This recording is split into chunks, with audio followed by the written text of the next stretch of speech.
Hi guys, we are A5 and this is our project McEliece Cryptosystem. McEliece Cryptosystem is a public key cryptosystem, which means that it requires different keys for encryption and decryption. These keys are obviously related mathematically and their relation determines the strength of the encryption. The advantage of public key encryption is that it eliminates the requirement of having to share keys before communication, as is the case in symmetric encryption, which makes secure long distance communication possible. McEliece cryptosystem is based on linear error correcting codes, and the key idea behind error correcting codes is repetition. Just like we repeat ourselves in our day to day communication to make our message clear, we can also repeat data to prevent data loss. Obviously, the more we repeat, the clearer the message, but repetition also makes the message longer and hence increases the data transfer time. So, the main challenge is to balance repetition and code size.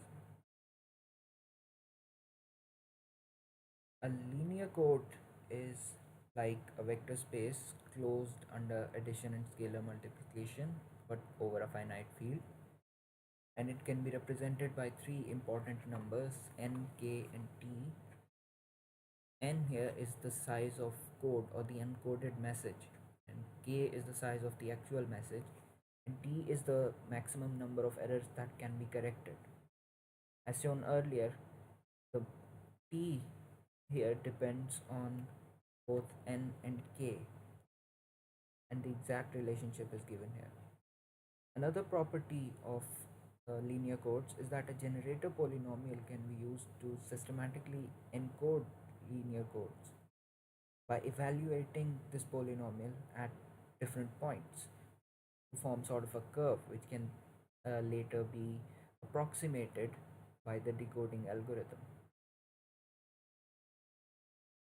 Since this polynomial forms a linear system, it can also be represented by a generator matrix, and the key property of this generator matrix is that its rows span the entire code. The main idea behind encryption by linear codes is the deliberate addition of random errors. But this only creates a systematic crypto system.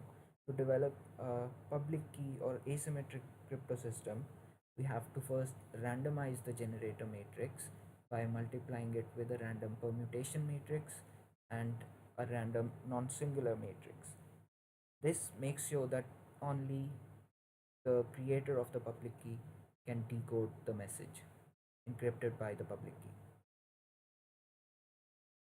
As shown here, if Alice wants to send a message to Bob, Bob must first create a randomized generator matrix by choosing a linear code and values for n, k, and t, and then multiplying the generator matrix for that code by a non-singular matrix S and a permutation matrix P.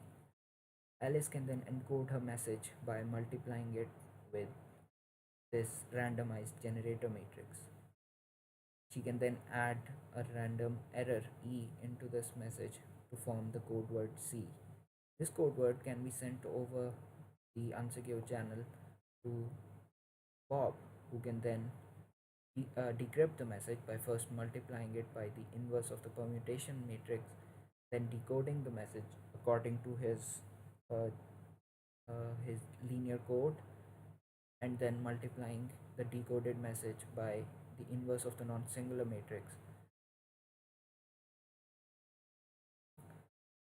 An important point to note here is that the code word can also collect unwanted errors during transmission, and so the magnitude of the random error E should be smaller than t, and it should leave some room for these unwanted errors.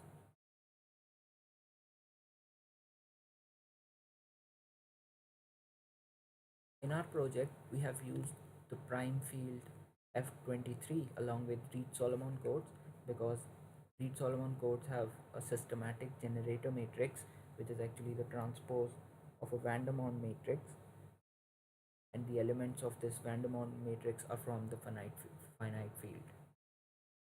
Our values for n, k, and t are 6, 3, and 1 respectively. So we can only correct one error in the project. We encode our message by multiplying it by the randomized generator matrix, and we decode it using the Perlecamp-Welch algorithm, which allows us to decode by solving the linear homogeneous equation c times e of x minus q of x equals 0, where c is the code word and e of x and q of x are two generic polynomials of degree 1 and 3 respectively. E of x here is the error locating polynomial, which evaluates to 0 if there is an error in the code word. The decoded message can then be calculated by dividing q of x by e of x. Here is an example of the method that we have used. You can see that G is the transpose of a Vandermonde matrix with elements 0, 1, 2, 3, 4, and 5. E is the random permutation matrix, and S is a random non-singular matrix. We multiply G with S and P to get G hat, and then we multiply the message M with G hat to get C.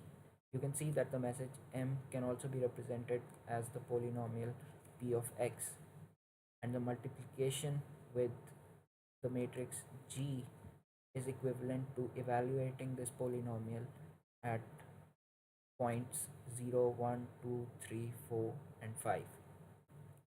Then we have added an error in the second location where 9 has been changed to 15.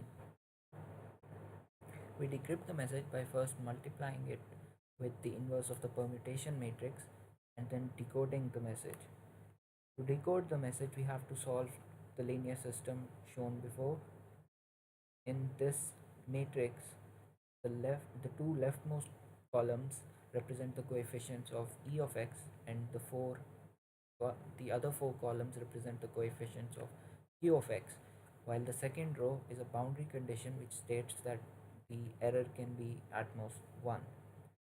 After solving this uh, system, we found that q of x and e of x were as shown here, and then after dividing q of x by e of x, we get p prime of x to be 7 plus 9x plus 19x squared. But this is not the original message. To get the original message, we have to multiply by the inverse of the non-singular matrix S, and then we get the original message back. And that's all for this video. Thank you very much.